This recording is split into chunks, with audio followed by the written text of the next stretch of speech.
I remember the exact moment it all fell apart. My name's Amelia, I'm 35, and I should have known better. I was sitting at the dinner table, a half-full glass of wine in my hand, laughing at a joke one of our friends had just told. The room was warm with the hum of conversation and the faint clinking of silverware on plates. My husband, Noah, sat to my right, his quiet presence grounding me as it always had. And then, without thinking, I said it. I mean, Ryan's basically my work husband. He keeps me sane during those long hours.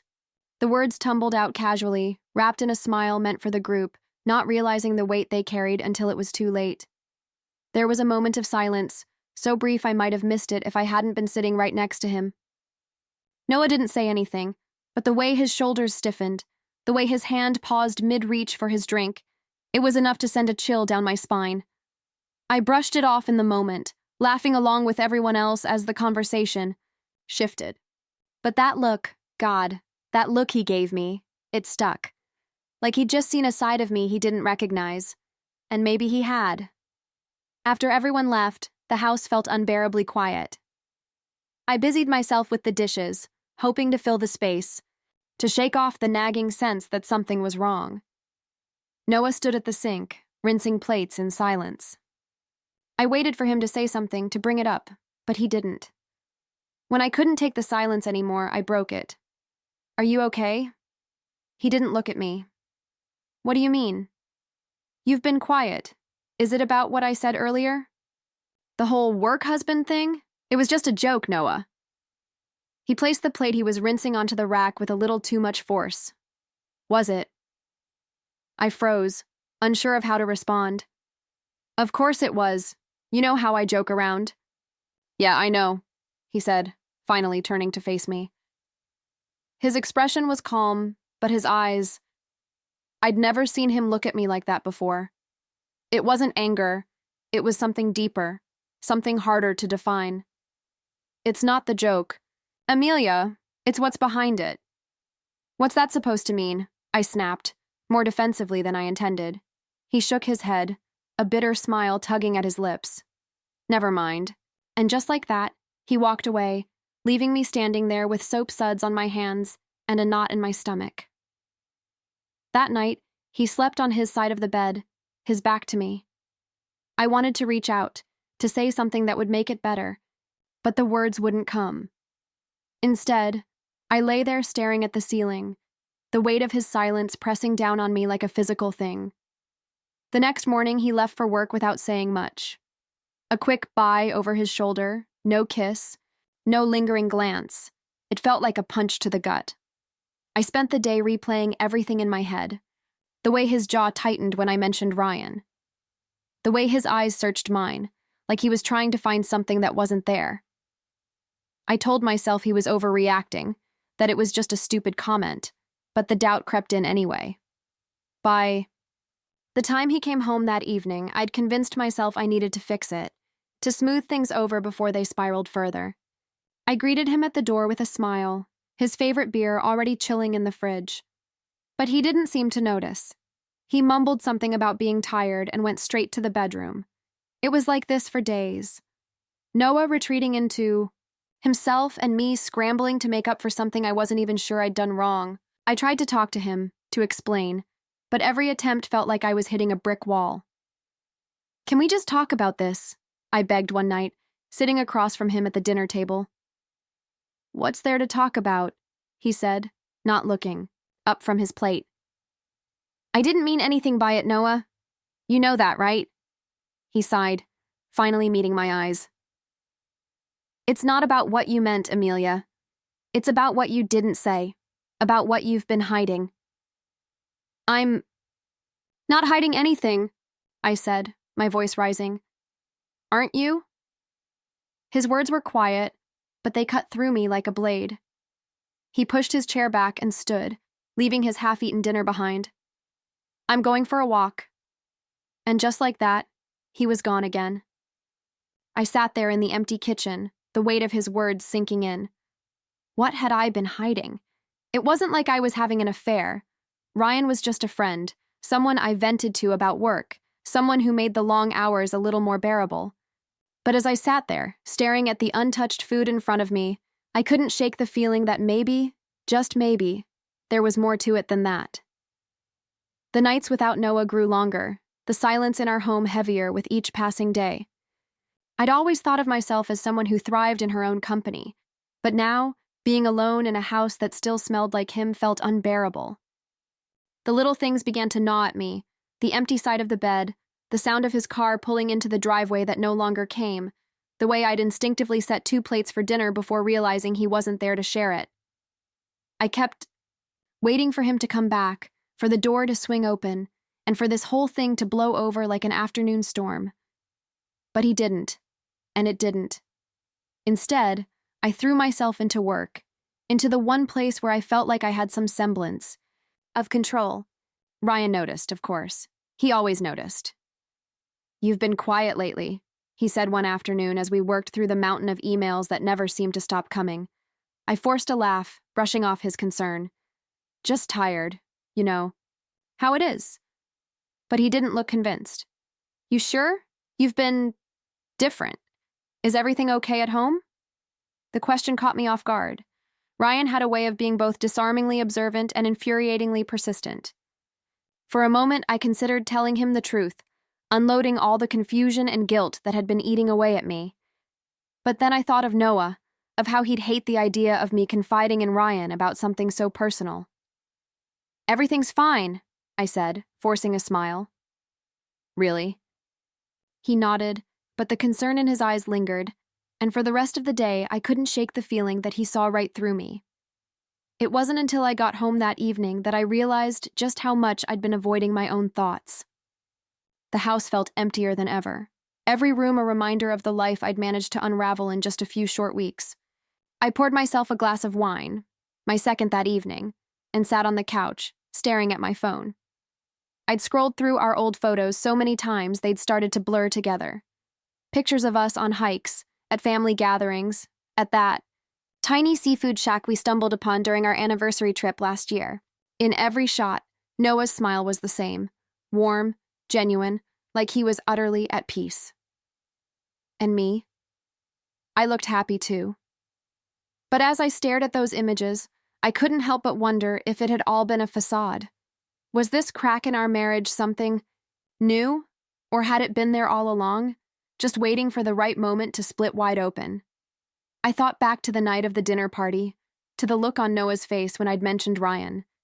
It wasn't just hurt, it was betrayal, like I'd violated some unspoken trust between us. And maybe I had. Because the truth was, I'd been leaning on Ryan more than I cared to admit. Not in a romantic way, but in a way that felt dangerously close to something Noah could never understand. I set the wine glass down, my hands trembling. Why couldn't I just fix this? Why couldn't I explain to Noah that it wasn't what he thought? I decided to write him a message. Nothing too long, just enough to let him know I was thinking of him, that I wanted to talk. But every time I typed something out, the words felt wrong. Too formal, too desperate, too accusatory. In the end, I deleted everything and stared at the blank screen, the cursor blinking at me like a taunt. By the time I fell asleep, it was well past midnight. I dreamed of Noah, of the way he used to look at me like I was the only person in the room. In the dream, we were sitting on the beach, our feet buried in the sand, and he was laughing at something I'd said. But when I reached out to touch him, he vanished, leaving me alone with nothing but the sound of the waves. I woke up with a start, my heart pounding in my chest. The sun was just beginning to rise, casting a faint glow across the room. And for the first time in days, I felt the weight of everything, not just Noah's absence, but my own role in driving him away. I hadn't been honest with him. Not about Ryan, not about how I'd been feeling, not about the tiny resentments I'd let fester instead of confronting them head-on. I'd built a wall between us, brick by brick, and then acted surprised when he couldn't see me anymore. But how could I explain that to him now? How could I tell him that the very thing I feared most, losing him, was the thing I'd been pushing us toward all along? The next morning, I woke up to a quiet house, the kind of silence that clings to your skin and seeps into your bones. I stared at the ceiling for a long time, letting the weight of my thoughts press down on me. I didn't want to get up, didn't want to face another day of pretending everything was fine when it was anything but. My phone buzzed on the nightstand, and for a moment, my heart leapt. Maybe it was Noah. Maybe he'd finally decided to say something, to give me a chance to explain. But when I picked it up, it was just a reminder about an upcoming meeting. I stared at the screen, my chest tight with disappointment, before tossing the phone back onto the bed. I didn't bother with breakfast. I wasn't hungry. Instead, I got dressed and left the house earlier than usual, hoping the routine of work would distract me. But as I sat at my desk, staring at the endless stream of emails, I felt like I was suffocating. Ryan knocked on the edge of my cubicle, his face lit up with his usual easygoing smile. "Morning, work wife," he said, holding up a cup of coffee. He'd brought me. "Thought you might need this." The term made my stomach twist. It was something he'd started calling me months ago, a running joke between us that I'd always laughed off. But now, it felt like a dagger, a reminder of everything I'd let spiral out of control.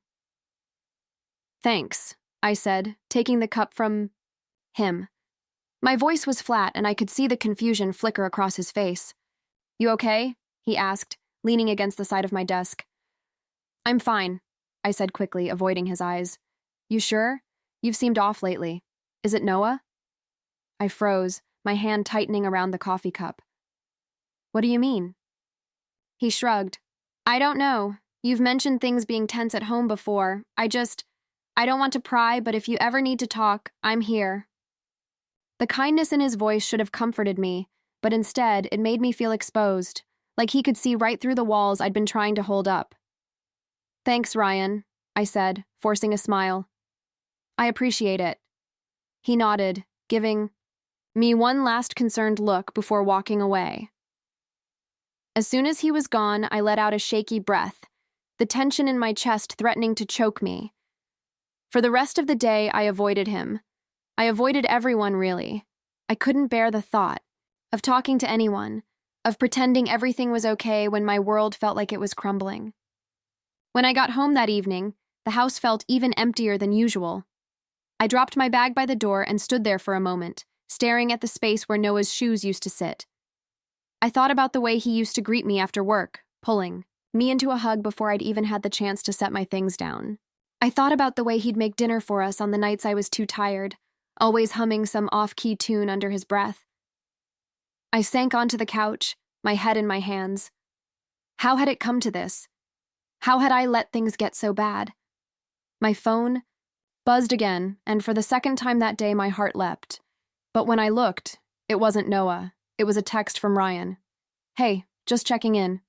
You seemed off today. Let me know if you want to talk." I stared at the message, my chest tightening. I knew he meant well. Ryan had always been kind, always made an effort to look out for me. But right now, his concern felt like a weight I couldn't bear. I didn't respond. Instead, I put my phone on silent and tossed it onto the coffee table. I didn't want to talk to him. I didn't want to talk to anyone. The night dragged on, each hour feeling longer than the last. I tried watching TV, but nothing held my attention. I tried reading, but the words blurred together on the page. Eventually, I gave up and just sat there in the dark, the silence pressing down on me like a physical weight. By the time I went to bed, it was well past midnight. I lay there staring at the ceiling, my mind racing with everything I wanted to say to Noah. I wanted to tell him I was sorry, that I hadn't meant for things to get so out of hand. I wanted to tell him that Ryan didn't mean anything, that he was just a friend, nothing more. But deep down, I knew it wasn't that simple. It wasn't just about Ryan. It was about me, about the cracks I'd let form in our marriage, the walls I'd built between us without even realizing it. I closed, my eyes willing sleep to come, but it didn't.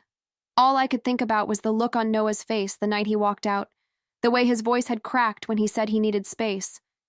And for the first time, I wondered if space was the only thing he needed, or if I'd already lost him for good. The days without Noah stretched into a blur of muted routines and heavy silences. Every corner of the house whispered his absence, from the unmade bed on his side to the faint scent of his cologne lingering in the closet. I threw myself into work, hoping the endless grind of emails and meetings would keep my mind occupied. But even at work, the weight followed me. Ryan noticed, of course. He always noticed. "Amelia, can I say something without you getting mad?" he asked one afternoon as we walked to the cafe near the office. I sighed, bracing myself. "What is it?" "You seem different, like really different. I'm worried about you." There was no malice in his voice, just that soft concern that had always made him easy to talk to. And maybe that was the problem. Ryan made it too easy to let my guard down, too easy to blur the lines of what was appropriate and what wasn't. "I'm fine," I said, forcing a smile. "Just a lot on my mind." "You sure?" he pressed, his brows knitting together. "Because I feel like you're not telling me the whole story. You know you can talk to me, right?" I nodded, avoiding his gaze. "I know. Thanks, Ryan." The truth was, I couldn't talk to him. Not about this. Not about Noah. Not when Ryan had somehow become a part of the problem. That night, I went home and sat in the living room, staring at my phone. I'd drafted and deleted a dozen texts to Noah over the past few days, each one trying to strike the right balance between apologetic and hopeful. But nothing felt right. How do you explain to someone you love that you've let them down in ways you didn't even realize until it was too late? Eventually, I settled on something simple. "Noah, I miss you. Can we please talk?" I stared at the message for what felt like hours before finally pressing send. The moment it went through, a wave of anxiety washed over me. Would he respond? Would he ignore me? Did he even want to hear from me? I didn't have to wait long for an answer. My phone buzzed with a reply almost immediately. "I need more time." 3 words. That was all he gave me.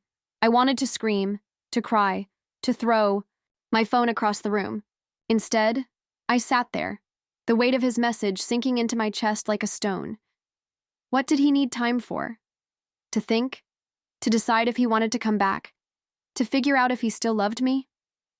I poured myself a glass of wine, trying to quiet the spiral of thoughts in my head. But the more I drank, the more the questions crowded in. And somewhere in the haze of it all, I made a decision. I texted Ryan. "Are you still up? I could use someone to talk to." The reply came almost instantly. "Of course. Do you want to meet somewhere?"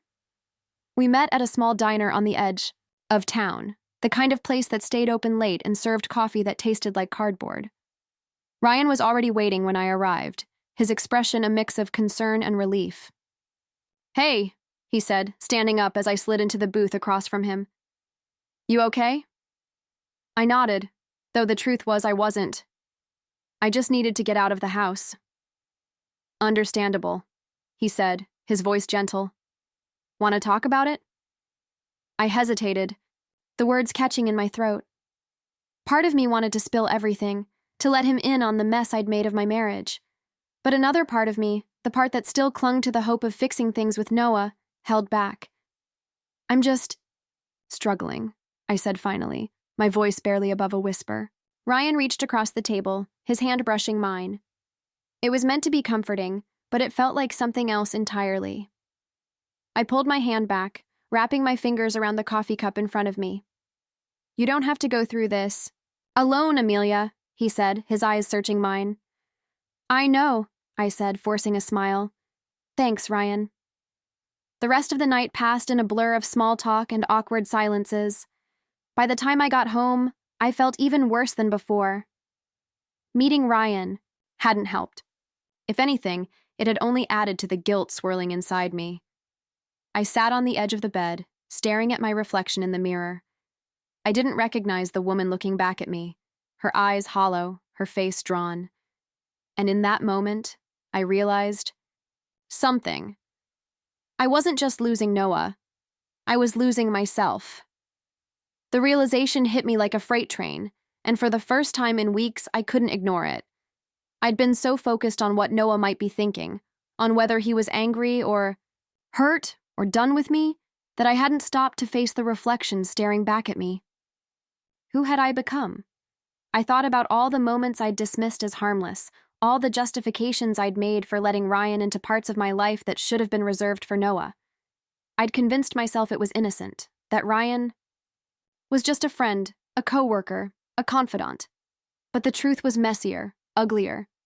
I'd leaned on him in ways I shouldn't have, allowed a dynamic to exist that blurred the lines of respect in my marriage.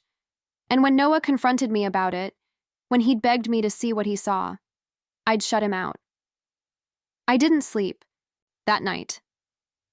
Every time I closed my eyes, I saw Noah's face, heard the pain in his voice as he told me he needed space. And worse, I saw the way I'd dismissed it, too consumed by my own defensiveness to really hear him. By morning, I was a wreck, running on fumes and desperation. I didn't know how to fix things, but I knew I couldn't keep doing nothing. I had to try, even if it meant confronting truths I wasn't ready to face.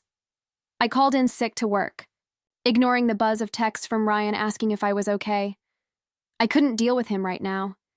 Instead, I sat at the kitchen table with a notepad and pen, trying to organize the storm in my head into something coherent. What did I want to say to Noah? What could I say that I hadn't already tried to put into words? I wrote and rewrote. Drafts, each one feeling more inadequate than the last. Apologies didn't seem like enough, and explanations felt like excuses. But I kept going, pouring every ounce of honesty I had left into the letter, hoping that somewhere in the mess of my words, he'd find a reason to believe me. By the time I finished, the sun was high in the sky, and my hands were trembling. I folded the letter carefully and tucked it into an envelope, my heart pounding as I wrote Noah's name on the front. Driving to his place felt surreal, like I was watching someone else live my life. The streets blurred past me, and before I knew it, I was parked outside the small apartment he'd moved into after leaving. His car was in the driveway, and the sight of it made my stomach twist. I sat there for a long time, gripping the letter, like it was a lifeline. What if he didn't want to see me? What if he slammed the door in my face? But I couldn't let fear stop me. I owed him this, owed us this. Taking a deep breath, I got out of the car and walked to the door. My hands shook as I knocked, and for a moment I thought he wasn't going to answer. But then the door opened, and there he was. He looked tired, like he hadn't been sleeping well either. His hair was messier than usual, and there was a shadow of stubble on his jaw. But what struck me most was the guarded look in his eyes, the way he seemed to brace himself the moment he saw me. "Amelia," he said, his voice careful, measured. I swallowed hard, my throat dry. "Hi, Noah." He didn't invite me in, but he didn't close the door either. We stood there in awkward silence, the weight of everything unsaid hanging between us. "I wrote you something," I said finally, holding out the letter. I didn't know how else to say everything I need to say." He hesitated before taking it, his fingers brushing mine for the briefest second. The touch sent a pang through my chest, a reminder of everything I missed. "Thanks," he said, his voice unreadable. "I know I've hurt you," I said, the words spilling out before I could stop them. "And I know I can't fix this with just one letter, but I need you to know that I'm sorry, Noah, for everything, for not listening, for not seeing what I was doing to us. You didn't deserve that." His jaw tightened, and for a moment I thought he was going to say something, but instead he nodded, his eyes flickering down to the letter in his hand. "I'll read it," he said quietly. "Thank you," I whispered, my voice breaking. We stood there for another moment, the silence stretching out between us like an unbridgeable chasm. And then he stepped back, his expression unreadable as he closed the door. I stood there on the porch, the weight of everything crashing down on me. I'd done what I could, said what I needed to say, but as I walked back to my car, I couldn't shake the feeling that it might not be enough. The drive home was a haze of second-guessing and restless emotion. Every red light felt like an eternity, giving me too much time to replay Noah's expression, his silence, the way he held the letter like it was something heavy, fragile. I couldn't tell if I'd gotten through to him or if I'd just stirred the wound deeper. The house felt colder than ever when I walked in. I kicked off my shoes and sank onto the couch, staring at the empty space beside me. My chest ached with the familiar, gnawing loneliness that had grown louder since Noah left. I wanted to believe he'd read the letter right away, that it would spark some understanding or a willingness to talk. But hours passed, and my phone stayed silent. Each minute chipped away at the fragile hope I'd been clinging to, leaving me raw and exhausted.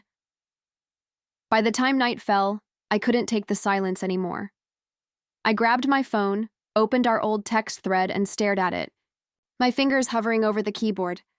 But before I could type anything, the screen lit up with a notification.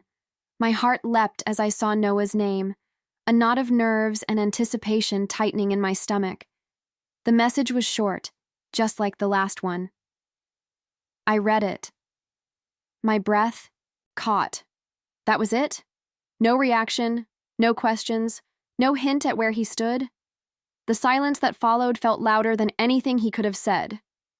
I didn't know how to respond. I typed and erased a dozen drafts, each one feeling more inadequate than the last. Finally, I settled on something simple. And? The 3 little dots that signaled his reply appeared almost immediately, only to vanish again. They reappeared, then disappeared once more, like he was wrestling with whatever he wanted to say. Finally, a new message appeared. I don't know what to say. It wasn't the response I'd hoped for, but it wasn't a door slamming shut either. I clung to that thought, trying to find a way to keep the conversation going. Can we talk? In person? Please?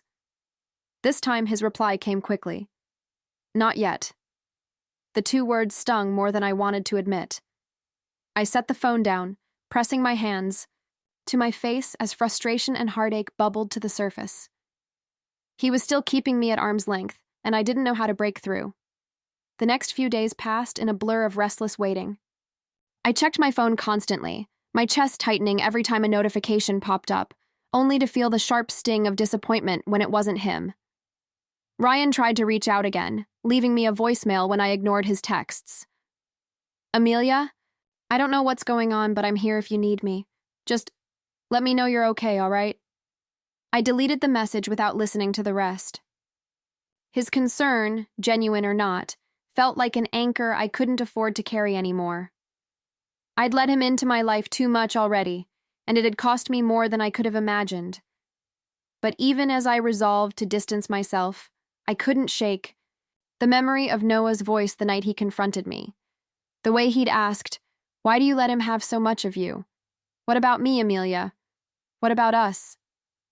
The guilt was unbearable, a constant weight on my chest.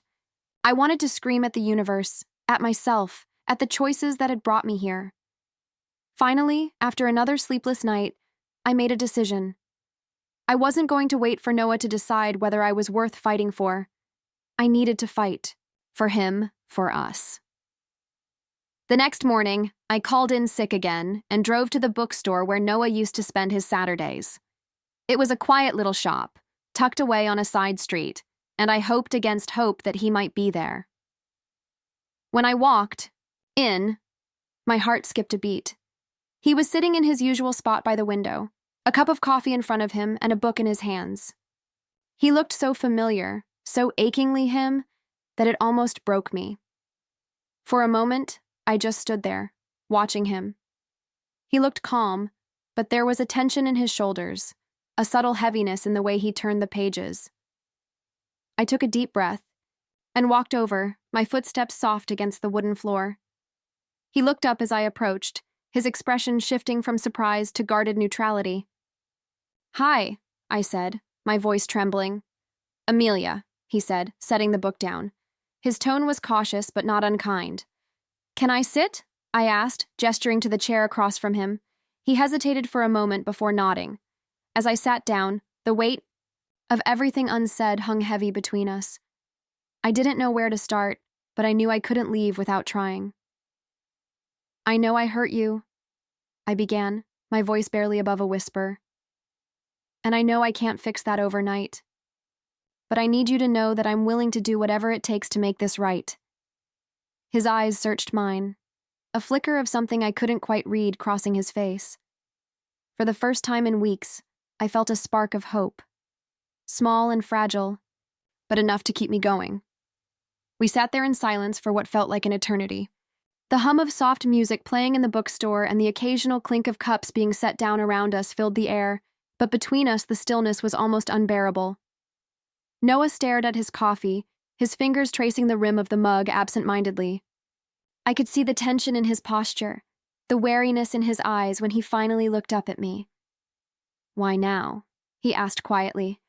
His voice was calm, but there was a weight behind his words, a cautious vulnerability that made my heart ache. "Why are you here today, Amelia?" I swallowed hard, gathering my thoughts. "Because I couldn't wait anymore. I've been sitting in that house, going over everything in my head, and all I keep thinking is how badly I messed this up. I should have listened to you. I should have seen how much I was hurting us." He leaned back slightly, his expression guarded. "It wasn't just about me feeling hurt, Amelia. It was about respect, about trust. And somewhere along the way, I started to feel like I didn't matter to you as much as other things, other people."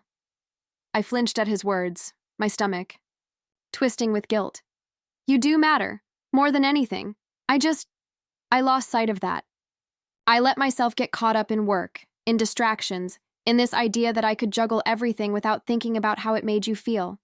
I was wrong." "You were," he said simply, his tone devoid of malice but firm. "And it wasn't just one thing, it was a pattern. I kept trying to tell you how I felt, but you'd always brush it off like I was overreacting." Tears pricked at the corners of my eyes as his words cut through me. He wasn't saying anything I hadn't told myself 100 times over these past few weeks, but hearing it from him made it feel sharper, more real. "I know," I whispered, my voice breaking. "I see it now. I was defensive because I didn't want to admit that I was wrong, that I was the one causing the distance between us. But I see it, Noah. I see how much I let you down." He exhaled slowly, his gaze softening just a fraction. "What about him?" The question hung in the air like a challenge, and I knew exactly who he meant. My chest tightened, but I forced myself to meet his eyes. "There's nothing between me and Ryan," I said firmly. "There never was, not in the way you thought. But that doesn't mean I didn't cross lines. I relied on him in ways I shouldn't have. I let him take up space in my life that should have been reserved for you." Noah didn't respond right away, his expression unreadable. I felt a flicker of panic rising in my chest. "I cut him off," I added quickly. "I haven't spoken to him since I realized how much it hurt you. I don't want him in my life, Noah. Not if it means losing you." He studied me for a moment, his gaze searching. "It's not just about cutting him off, Amelia. It's about why you let it happen in the first place. Why you didn't care enough to stop it until I was already gone."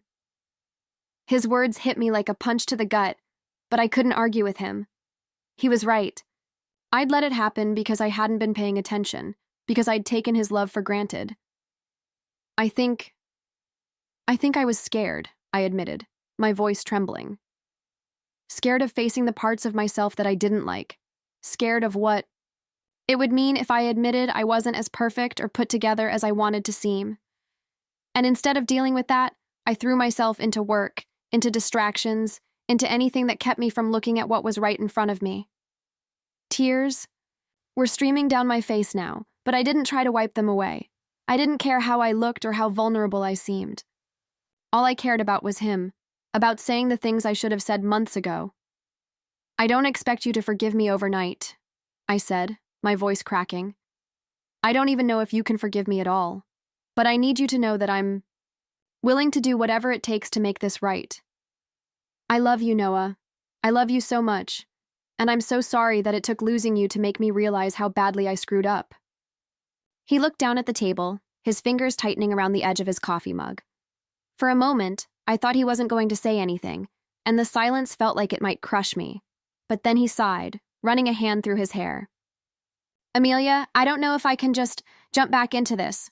It's not that simple." "I know," I said quickly. "I'm not asking you to. I just want the chance to prove to you that I can do better, that I can be the person you deserve." His eyes met mine, and for the first time, I saw a flicker of something that looked like hope. It was faint, fragile, but it was there. "I don't know where this goes," he said quietly, "but I'll think about it." It wasn't the resolution I'd been hoping for, but it was something. And as I walked out of the bookstore, the weight in my chest felt just a little bit lighter. For the first time in weeks, there was a sliver of hope. I didn't expect things to change overnight, but the days that followed were heavier than I had anticipated. Noah's words lingered in my mind, cycling through the space between us like a constant reminder that while he hadn't closed the door completely, he hadn't opened it wide either. I spent every moment in a delicate balance between hope and dread, desperate for some sign that my efforts hadn't been in vain. The house was eerily quiet, the silence louder than ever, a constant reminder of the emptiness that had settled between us. My phone sat untouched on the kitchen counter, its screen flickering with unreturned messages and notifications that I couldn't bring myself to check. I was afraid of the answers I might find, afraid of the reality that Noah's silence might stretch out forever. 2 days passed, and then finally a text from him. "Can we talk tonight?" My heart leapt into my throat, the words almost blurring as I stared at the screen. I didn't waste a second in replying, my fingers trembling as I typed. "Yes, anytime." "Where?" He didn't respond with words, but the details came soon after. The same park we used to visit, the one where we had our first real conversation years ago, before we ever knew how complicated things could get. I hadn't been there in so long, but the memories came rushing back, and I knew that this was it. The moment of reckoning. When the sun began to set, casting long shadows over the park, I drove over, my heart beating in erratic rhythms as I navigated the familiar roads. The air felt different, thick with anticipation, but also with an underlying tension, like the calm before a storm. He was already there when I arrived, standing by the bench where we had spent countless hours talking and laughing, planning our future, holding hands like we would never let go. The years of warmth between us seemed to fade, replaced by something colder, more uncertain. But there he was, my Noah. His hands were in his pockets, his posture stiff, as if he was still unsure of what he was willing to give. For a moment, we just stood there, eyes locked but words evading us. The weight of everything unsaid pressed on me, but I refused to let the silence drown me this time. "I'm glad you came," he said finally, his voice low but steady. "I didn't want to give up on us," I replied, my voice cracking under the pressure of my own emotions. He nodded slowly, his eyes searching mine as if he was looking for something. Some sign that I was still the woman he had once loved. "Amelia, I've been thinking a lot about everything. About what you said the other day. How you want to make things right." I held my breath, praying that the words he was about to say wouldn't crush me. "But I'm not sure what that looks like," he continued, his voice quieter now. "I don't know if I can just forget what happened. I don't know if I can go back to the way things were." A lump formed in my throat, but I didn't let the tears fall. Not yet. Not when I still had a chance to make this right. "I don't want to go back," I said, my voice gaining strength. "I don't want to be the person who made you feel small, who pushed you aside when you needed me most. I just want a chance to be better.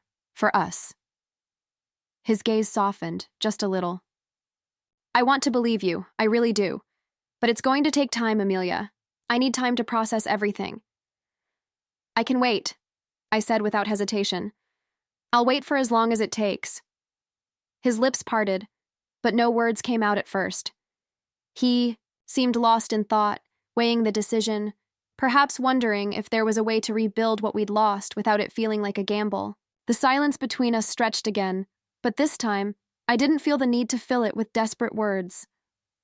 I had said everything I needed to say.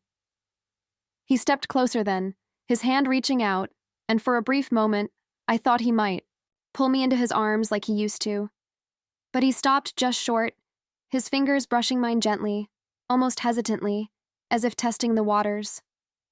"We'll take it slow," he said quietly, his eyes searching mine for any sign of hesitation. "I'm okay with slow," I whispered back. "I just want to be with you." He nodded, the weight of everything between us lingering in the air, but there, was something softer in his expression now, something that gave me hope. As we stood there, inches apart but not quite touching, I realized that this was the beginning of something new. Not the old version of us, but a new chapter, where the wounds could still heal, even if they would always leave scars. And maybe, just maybe, that was enough. The next few weeks passed in a blur of cautious optimism. Noah and I spoke more than we had in months, but the conversations were slow, tentative. He wasn't as quick to make the same jokes we used to share, and his smile, when it appeared, was quieter, more distant. There were moments when I thought maybe everything was just as it had been, but those moments were fleeting. We were both walking on eggshells, trying to avoid the things that had driven us apart, but unsure of how to rebuild the foundation we'd once had. We took small steps. I made dinner for us one night, nothing fancy, just pasta and a salad, and we ate in silence for the most part, but at least we were together. At least we were trying. I found myself checking my phone more than usual, hoping for a text from him, a sign that things were improving. The days without a message felt like failures, but when they did come, they felt like tiny victories, like we were inching our way back to each other. But despite the effort we were both putting in, there was still a quiet gap between us, a distance neither of us could bridge completely. It wasn't like the past, where things came easily, where love and laughter flowed without effort.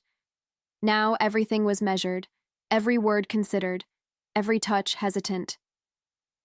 One evening, after a long day at work, I walked into the house to find Noah sitting at the kitchen table, his back turned toward me.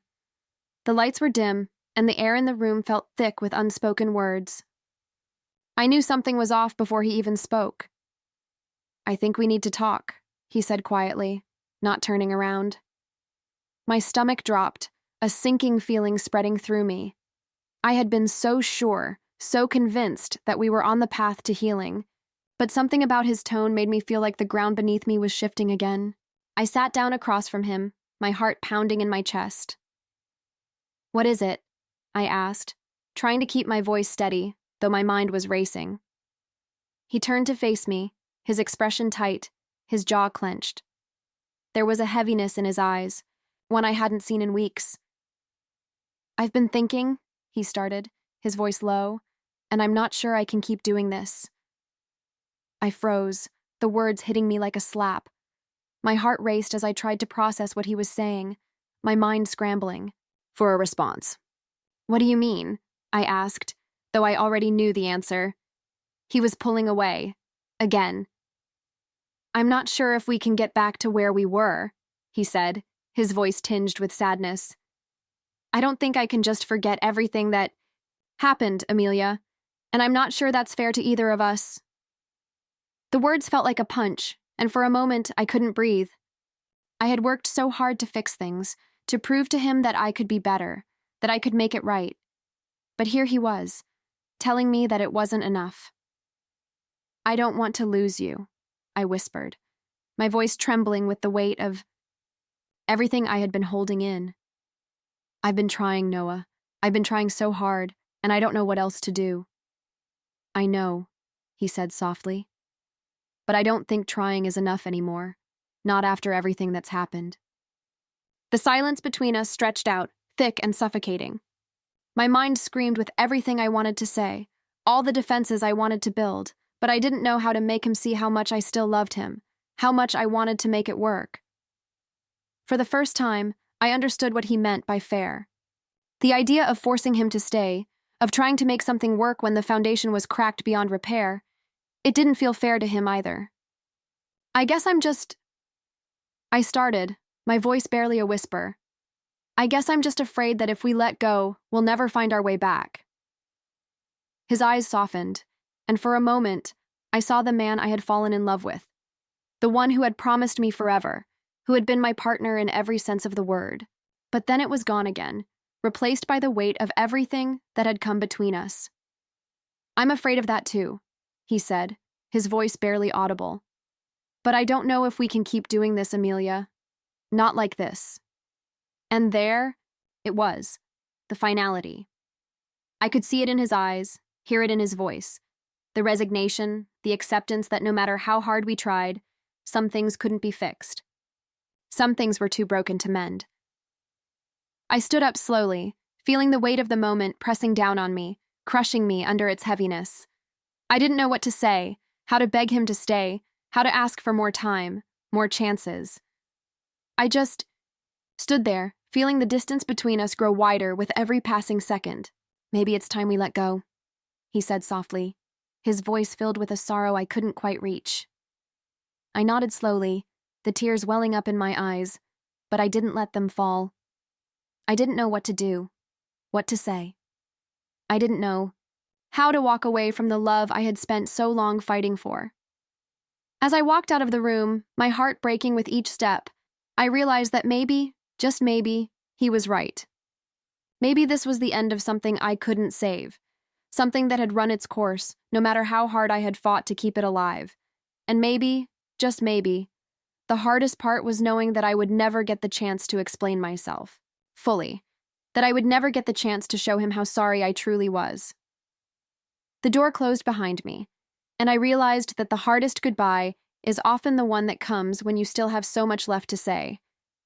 And now, as I walk away, feeling the weight of all the words I never got to say, I can't help but wonder, can we ever really undo the damage we've done? Is it too late to fix what we've broken, or is this where it all ends? Maybe you've been there too, caught in a moment where you wish you could go back and make it right, but the path forward is clouded with doubt. If you've ever felt the sting of regret or the heartache of a love slipping away, you'll understand the quiet, lingering ache of this goodbye. But maybe, just maybe, there's still time. For you. For me. For anyone who's willing to fight for what matters most. And if you find yourself at the crossroads, unsure of what's next, take a moment to think.